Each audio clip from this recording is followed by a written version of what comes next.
What's going on? So racist trash bar is at it again. This time he up here trying to say New York, Portland, Seattle are considered anarchy jurisdictions, and they're not. Um, the whole situation is agenda to scare white people. That's like, oh God, these black people and their kooky white friends are marching out here in peaceful protest. See, William Barr, Trump, and a lot of these haters out here want to see black people get beat, lynched, and want to go back to slavery and Jim Crow. Well, Jim Crow never died, so because obviously, if we had a balance in America, I could walk into the bank, get a loan. I can go to any school I want to. I could go to any doctor, etc., etc., etc., etc., and wouldn't have to worry about the police harassing, bothering you while driving while black. That's a fact, not a made-up situation. They offer cheap apologies with police brutality, but they want to justify it, which they really don't care about black people, but that's another story.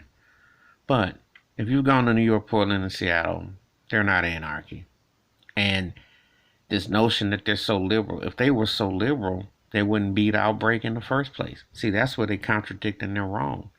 New York is romanticized. It's a great place, but it ain't liberal. Ask Rudy Giuliani about that.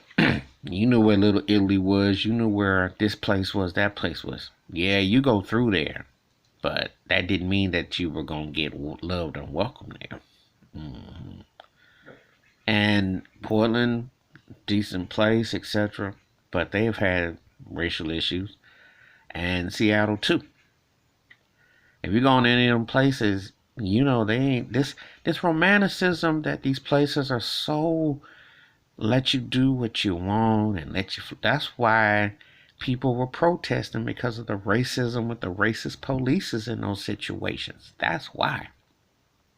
New York with the cuff and frisk. I can go on. Okay, all them places that had some racial situations against black folks. And this is the heart of the matter.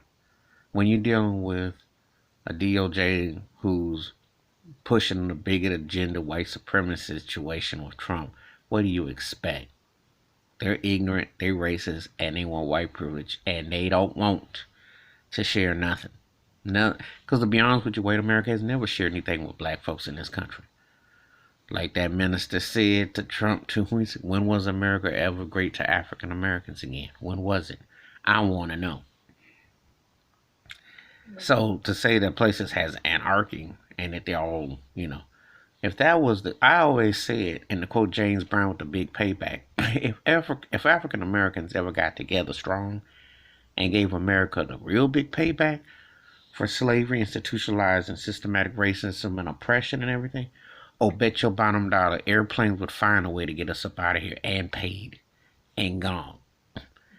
We know that ain't gonna happen. And we don't have that love amongst us. That's the only reason why they don't really. The fear is in the unknown, but there's no fear in the sense like, oh, they're united. If black folks was united, you'd see real anarchy.